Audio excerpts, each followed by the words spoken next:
রাতের বেলা শিবলিঙ্গের সামনে প্রদীপ জ্বালালে কাটবে মনের অন্ধকার, মিলবে সুখ ও সমৃদ্ধি। হিন্দু ধর্মে শিবলিঙ্গ পূজা অত্যন্ত মাহাত্ম্যপূর্ণ। প্রচলিত বিশ্বাস অনুসারে যে ব্যক্তি সব রীতি মেনে শিবলিঙ্গের পুজো করেন তার জীবনের সব দুঃখ দুর্দশা দূর হয়ে যায়। রাতের বেলা শিবলিঙ্গের সামনে প্রদীপ জ্বালালে তার শুভ ফল পাওয়া যায়। হিন্দু পুরাণের 18টি মহাপুরাণের অন্যতম হচ্ছে শিবপুরাণ। একে মহাপুরাণও বলা হয়। 18টি পুরাণের মধ্যে শিবপুরাণ সবচেয়ে জনপ্রিয়। শিবপুরাণে দেবাদিদেব মহাদেবের মাহাত্ম্য বর্ণিত আছে। কিভাবে মহাদেবের আরাধনা করলে তার আশীর্বাদ লাভ করা সম্ভব হয় তা বিস্তারিতভাবে উল্লেখ আছে শিবপুরাণে। শিবপুরাণের 6টি অধ্যায় রয়েছে, 24,000 শ্লোক।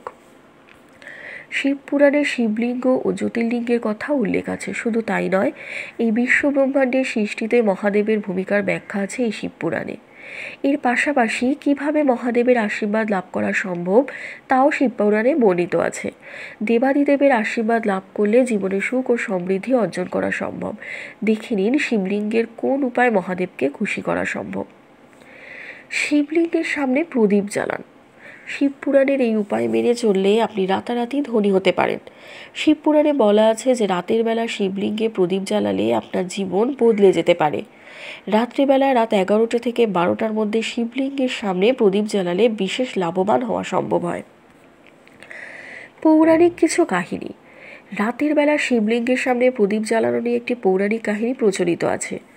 শিবপুরাণ অনুসারে প্রাচীনকালের গুণনিধি নামে এক দরিদ্র মানুষ ছিলেন। তার কাছে কোনো খাবার ছিল না। খাবার খুঁজতে খুঁজতে তিনি একটি শিব মন্দিরে এসে পৌঁছান। তিনি ওই মন্দিরেই রাতে বিশ্রাম নেওয়ার সিদ্ধান্ত নেন। কিন্তু মন্দিরের ভেতরে ছিল প্রচণ্ড অন্ধকার। মন্দিরের অন্ধকার দূর করার জন্য গুণনিধি নিজের গায়ের পোশাক খুলে তা আগুনে জ্বালিয়ে দেন। গুণনিধি এই কাজ করার সঙ্গে মহাদেব তাকে দর্শন দেন।